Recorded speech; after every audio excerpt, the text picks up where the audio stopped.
ideia do buraco negro, o Einstein já meio que imaginou que existiria pelas equações, pelos cálculos, é? Ele imaginou, só que ele não chamava, o pessoal chamava na época de estrela negra, né? Ah, é?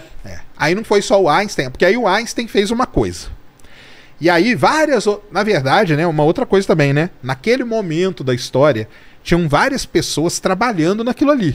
Tá? Tanto que o trabalho da relatividade de Einstein veio do Maxwell, uma parte, né? Que ele, veio uma parte do Maxwell, veio uma parte de outros caras. Eletromagnetismo. Tá.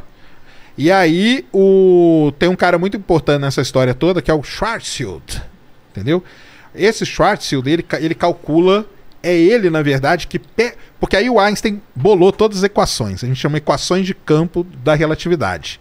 Publicou, tal, tá ali. Foi ele que fez. Que ele faz tudo essa mais. parada? Cara, é tudo da cabeça. O cara pensa. Muita treta, cara. Como que é esse? É muita treta. São experimentos mentais que a gente fala, que isso diz que ele era muito bom, era nisso, cara. Fazer experimentos mentais. Toda essa abstração, pra ele isso era tranquilo. Ele pensava no conceito, desenvolvia o conceito e depois ele fazia parte da álgebra e tudo mais e transformava aquilo na equação. Só que o mais difícil na cabeça dele é, eu preciso montar o cenário. Entendi. Entendeu? E ele tinha os conceitos muito bem colocados na cabeça dele. Tanto que o Einstein era o rei de fazer analogia com trem, né? Ele adorava fazer analogia com trem. Porque ele ficava pensando, né? Era o que tinha lá onde ele morava, né? Na Suíça lá, ele ficava pensando, o trem tá passando ali na minha janela, isso o cara joga a bolinha, isso outro aponta uma luz, e ele ia imaginando tudo aquilo, bolou tudo. Aí então as equações dele estão prontas. Certo. O que nós vamos fazer com essas equações? Vamos aplicar. Aí aparece uma galera para usar as equações dele. Então teve o Friedman, que é um cara muito famoso, teve os russos lá também que usaram muito a equação dele, e teve esse cara que foi o Schwarzschild, que é um cara muito famoso dentro desse contexto todo da relatividade. Que ele faz? Cara, ele começa a imaginar o seguinte, poxa, com essas equações aqui, a gente consegue aplicar... O Friedman primeiro foi um cara que começou a aplicar isso no lance do início do universo. Tá. Big Bang e tal, foi o Friedman, foi esse cara muito famoso nessa parte aí. E o Schwarzschild pega aquilo ali e fala, caramba, com isso aqui agora, a gente vai conseguir estudar, cara, a vida de estrela. Uma estrela morre e tal, não sei o quê. Aquele coisa ali é um sistema relativístico. E o Schwarzschild é que acaba bolando meio toda a ideia de buraco negro, porque ele vai pegando estrelas. Uma estrela que tem a massa igual ao Sol. Como que ela vai morrer? Uma estrela que tem duas vezes a massa igual ao Sol. Ninguém até então tinha pensado sobre isso. Ninguém tinha. Nascimento até a morte de uma estrela, o que aconteceria? Porque precisava desse ferramental tá. que foram as equações de campo do Einstein, entendeu? Entendi. E aí o cara, eles já estavam estudando, Mas vendo... você sabia, por exemplo, o Sol...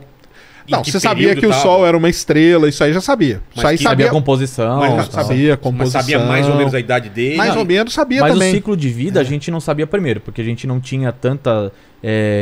né, que nem ferramental de física, e também a gente não tinha equipamento pra observar. Então como que você descobre como uma estrela nasce e morre? Você olha uma pancada de estrela parecida. Entendi. Então é como você vê se várias pessoas na rua, você vai falar, isso aqui é uma criança, isso aqui é um adulto, isso aqui é um idoso. Tem que ter tem que ter uma amostragem que a gente chama de estatística, né? Tá. Então esse cara ele começa a aplicar para a estrela. Então, só que ele começa às vezes teoricamente, né? Então, se tiver 2 vezes a massa do Sol, 3 vezes a massa do Sol, e vai fazendo. Pra onde vai convergir essa massa, né? Entendi. Quando ele chega ali em 8 vezes a massa do Sol, ele, aqui acontece um negócio diferente, entendeu? Que aí é quando acontece uma supernova, e depois da supernova que pode desmembrar, ou virar um buraco negro, ou virar uma estrela de nêutrons. Quem bola tudo isso é esse cara aí. Aí esse cara é que bolou o tal do horizonte de eventos. Sem ter comprovação nenhuma ainda. Nenhuma, cara. Nenhuma. Não, ele fez um cálculo nem ideia, cara. O cálculo, né, de Schwarzschild, ele é assim, se você pegasse essa Dragon aqui e fosse transformar ela num buraco negro, qual que deveria ser o raio desse buraco negro? Ele tem uma equação que é relativamente simples, bem simples mesmo. E aí ele fala, tem que ser um tamanho minúsculo, entendeu? Por exemplo, acho que era pro Sol virar um buraco negro, ele teria que ter um raio menor que da Terra. Era uma coisa assim. Ele tem que se compactar. É que vai comprimindo a massa a ponto daquela massa ali colapsar e virar um buraco negro. É isso que ele calcula.